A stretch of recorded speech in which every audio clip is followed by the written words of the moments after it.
Khmya anagat tego Chano chichin myatari siwin jena ba Lubay ni neso Khmya o chano chite bo Khmya o chano chite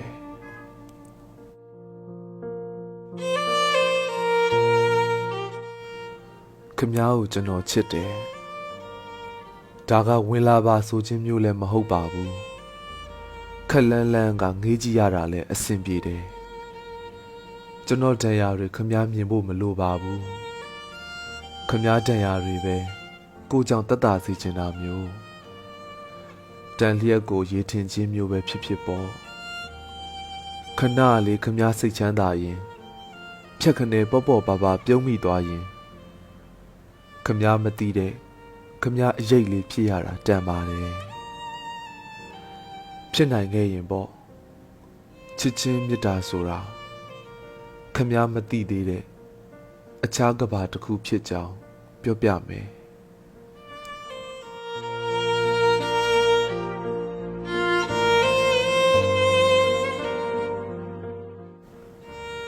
နှစ်ချက်တစ်ဖက်စီတက်ပြီးအိုစတင်မဟုံးရဲ့ရှယ်ရိုတချင်းနားထောင်ခိုင်းမယ်ပြီးရင် Lyris ရဲ့အတိတ်ပဲဟာကျွန်တော်ရဲ့လက်ရှိတန်ရာမဟုတ်တော့တန်ရာဖြစ်ကြောင်းပေါ့တကားဖွင့်ထားတယ်ဆိုတိုင်းဝင်လာစေချင်တာကြီးမဟုတ်ပါဘူးကွယ်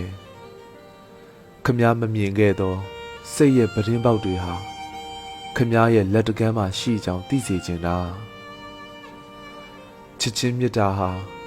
စကလုံးကြီးတသက်မဟုတ်တယ်လို့ပေးဆက်ဖို့ကြီးမဟုတ်ပါဘူးပျော်စေခြင်းလွန်းတယ်ဆိုတာကလည်း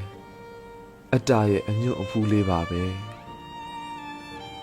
ခမားပျော်မှ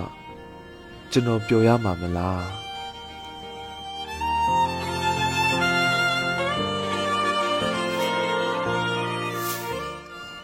ဘဝဟာပင်လယ်ဆန်တယ်လေ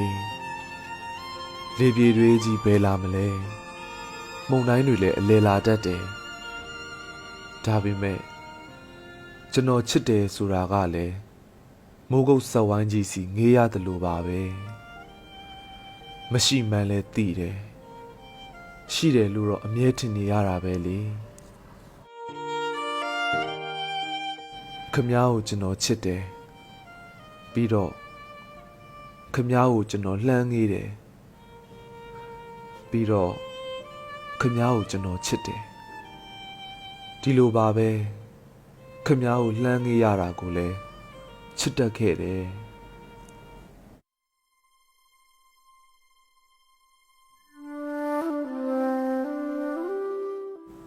ခမားကိုကျွန်တော်ချစ်တယ်ကြုံလာရတဲ့အထီးခိုက်တွေအလျောက်ကျွန်တော်တို့ဟာမာကြောချင်အောင်ဆောင်တက်သွားကြတာပါခမားကိုကျွန်တော်ချစ်တယ်ဒါကခမားအတွက်ကျွန်တော်အတက်နိုင်ဆုံးနုညံ့မှုပဲခမားသိလားလူတစ်ယောက်ကိုကျွန်တော်တို့လိုရာထက်ပိုပြီးနုညံ့မိတာဟာချစ်ချင်းမေတ္တာစီမှာအလိုအညံ့ခံလိုက်ခြင်းပဲဒါကစန္ဒတစ်စုံတရာမျောလင်းချက်တအုပ်တမဒါမှမဟုတ်အိမ်မက်တာလည်းဖြစ်ချင်ဖြစ်မှာပေါ့လမ်းတွေပျောက်သွားတဲ့အခါ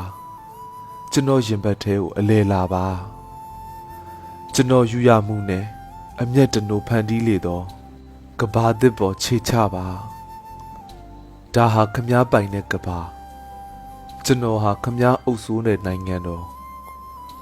ခမားစိုက်ပျိုးမဲ့အမြဲစိမ့်တစ်တော်လေကျွန်တော်မျက်နှိုးသောနှင်းစီဝါဝါတွေဟာခမားစိတ်နဲ့ဖူးပွင့်ပါစေပေါ့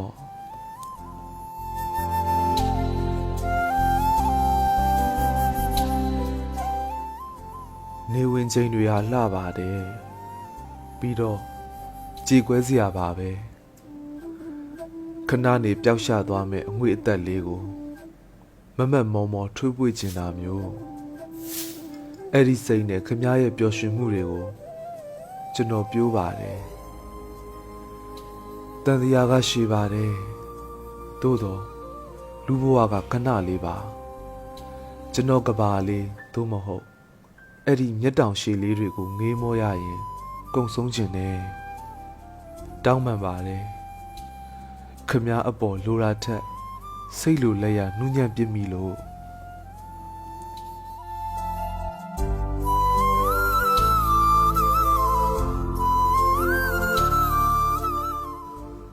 ခမည်းကိုကျွန်တော်ချစ်တယ်ရိုးသားရရင်အားလုံးစီကနေပြေးထွက်သွားခြင်းနဲ့ဒါကအရှုံးပေးတာမျိုးမဟုတ်တဲ့အကြောင်းတော့မပြောခဲ့ခြင်းပါဘူးထင်ကျင်တယ်လို့ထင်ကြပါစေတန်ရာတွေစီကနေတော့မလွတ်မြောက်ချင်တာတွေခမည်းသိလားတန်ရာတွေဟာအမြဲတမ်းလက်တကမ်းမှာငေးကြည့်နေုံပါပဲဘယ်တော့မှလည်းတောင်းဆိုဖြစ်မှာမဟုတ်ဘူးနေဝင်ချိန်တွေအတူငေးဖို့ကျဲတွေကြွေရင်အတူဆုတောင်းဖို့ကျွန်တော်တိတ်ကြိုက်တဲ့ကော်ဖီလိုက်တောက်ဖို့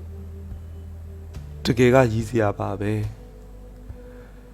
ကိုနာကျင်စရာလေးတွေကိုပဲခဏခဏကိုကြည့်ကျင်တာ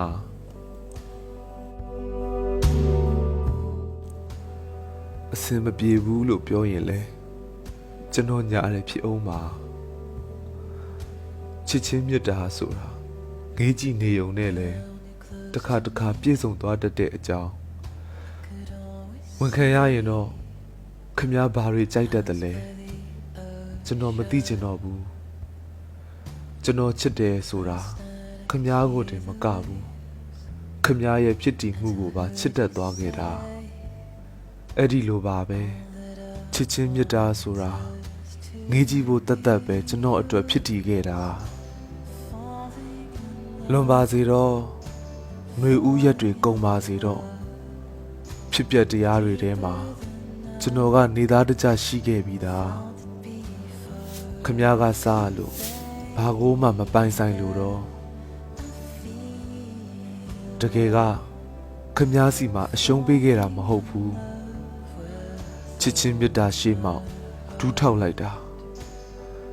မသိလဲဖြစ်တဲ့အကြောင်းပေါ့ခမည်းကိုကျွန်တော်တိတ်ချစ်တာ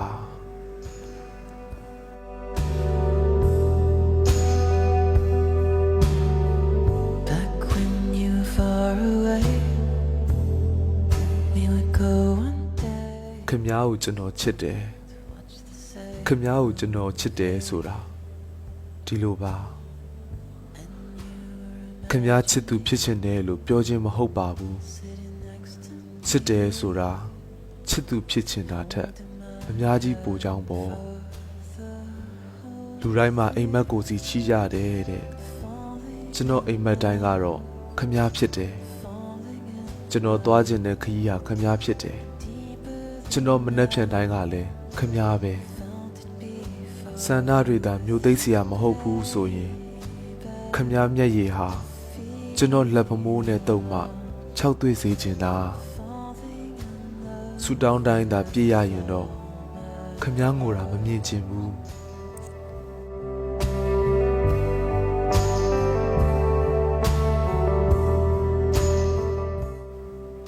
ကဘာဟာဒဏ်ရာတွေနဲ့ပဲလဲပါတယ်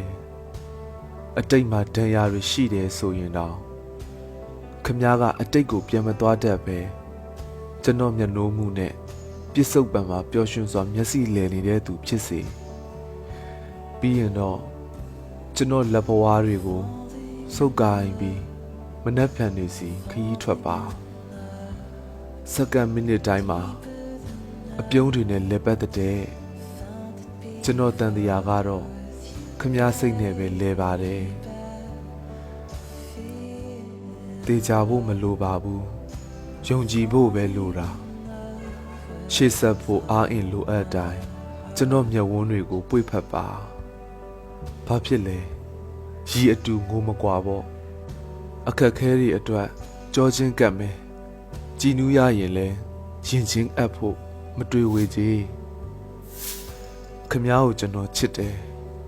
ဒါကအရေးသားနဲ့မလုံလောက်တော့ရှင်နဲ့အမျှဘဝနဲ့ထပ်တူခံစားချက်တသက်ဖြစ်ကြောင်းပေါ့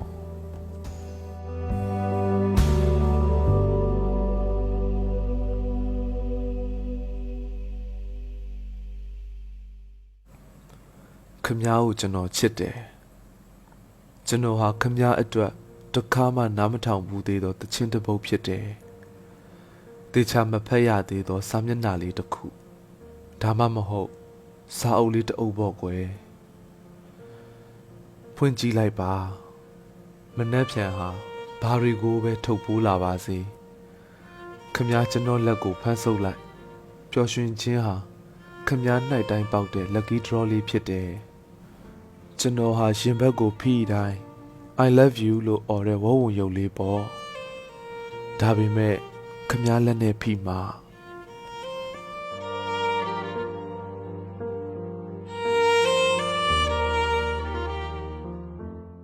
ပင်လယ်ကြီးစီခရီးထွက်ပါတောင်တန်းတွေပေါ်ကလေနုအေးကိုရှူရှိုက်ပါတရားမပါသောအချစ်သချင်းတွေနားထောင်ပါပြီးတော့ကျွန်တော်ကိုချစ်မြတ်နိုးပါခမည်းပါတက်ဆောင်စေးမှမမိဝဲပဲ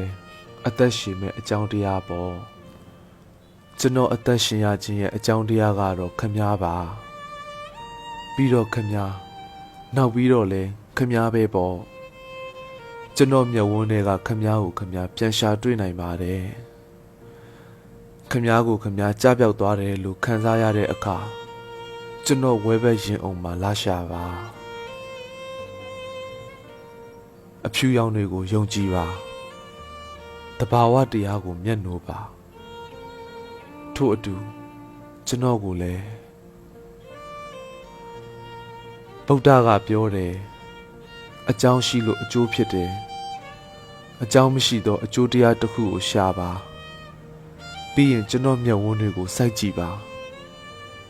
ကျွန်တော်ကြပြခေါင်းစဉ်ကိုပြန်ဖတ်ပါခမည်းကိုကျွန်တော်ချစ်တယ်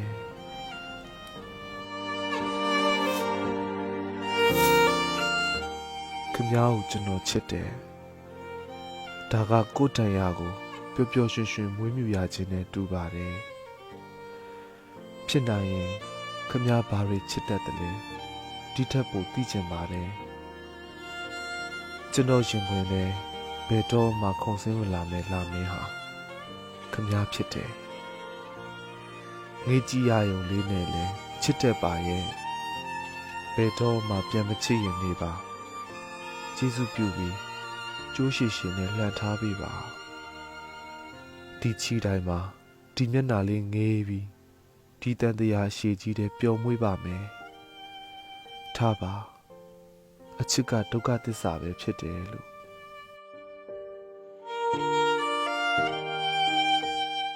ဖုန်းတွေခဏခဏဆက်တာစိတ်မရှိပါနဲ့အဲ့ဒါဆိုဒါပဲလေဆိုတဲ့အတန်လေးမကြားရရင်မနေနိုင်လို့ပါခဏခဏတွေ့ဖို့ပူစားတာလဲစိတ်မပြတ်ပါနဲ့ဘာမှအများကြီးထပ်မမျောလင့်ပါဘူးမျက်နာငွေလဝင်းပပကိုတနေ့ကုန်တစိမ့်စိမ့်ကြည့်ုံလေးပါခမည်းနဲ့ပတ်သက်လို့အိမ်မက်တွေတပုံကြီးရှိပါတယ်မတော်တဆများလက်တွေ့ဖြစ်လာခဲ့ရင်အဲ့ဒီလိုတွေးပြီးကျွန်တော်မနှက်ဖြန်တွေကိုခမည်းစိတ်နဲ့အသက်သွင်းပါတယ်ခမည်းနာမည်ရေးထိုးထားတဲ့စိတ်ကူးလှလှလေးတွေခမည်းကိုသိစေချင်လိုက်တာပြောပြပါဘယ်နည်းနဲ့ချစ်ချင်းမြတ်တာကိုဝတ်မုံကူရမလဲဆန္ဒတွေရှိပါတယ်ဆန္ဒတွေမစောပါဘူးတနေ့နေ့တော့ကျွန်တော်ကိုလည်းတွေ့ပါစေချစ်ချင်းမြတ်တာကိုလည်းတွေ့ပါစေပေါ့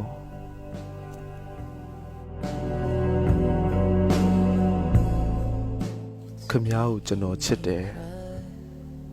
အခုဆိုခမည်းသွားတတ်တဲ့နေရာလေးတွေကျွန်တော်တယောက်တည်းသွားထိုင်တတ်နေပြီဟောဒါကခမည်းစားနေကြစိတ်သမင်းဆိုင်ဒါကခမည်းလာနေကြလမ်းလေးဘလောက်ထိရွတ်သွက်လဲသိလားခမည်းကိုတင်းကန်လေးတောင်အလိုလိုရနေမိတလို့ချစ်ချင်းမြတ်တာကအရာရာထက်ပိုစမ်းပါတယ်ငင်းနေရယုံလေးနဲ့လဲပျော်တက်ခဲ့ရသလို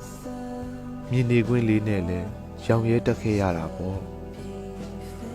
စိတ်ကူးရင်ဆန်တဲ့မျောလင်းချက်တွေတော့ပြောမပြဖြစ်ခဲ့ပါဘူး တခါတလေမှာအချစ်ကမျိုးသိပ်ခံစားရတာပိုကောင်းတယ်မဟုတ်လား Maybe a change. ကျွန်တော်ကခမားစိတ်ကူးတဲ့ကကောင်းလေးနဲ့အရန်ကွာရင်ကွာနေလိမ့်မယ်ပေါ့ဒါပေမဲ့ခမားစိတ်ကူးရင်တာတက်ခမားကိုပိုချစ်နိုင်တာကတော့အသေးအချပဲမနှက်ဖြန်တွေကရိုးရှင်းပါတယ်အိမ်ပြန်ချိန်တွေအတူရှိကျင်တယ်ခမားမျက်ဝန်းတွေဆွတ်ဆွတ်တဲ့အခါလက်ဖဝါးနှုတ်ထွေးလေးကိုစုပ်ထားပေးခြင်းတယ်မနှက်ဖြန်တွေကိုယုံပါကျွန်တော်ချစ်ချင်းမေတ္တာကိုယုံပါချစ်ချင်းမေတ္တာဟာခမားချေမချဘူးသေးတဲ့ကဘာတစ်ခုဖြစ်ကြောင်းပေါ့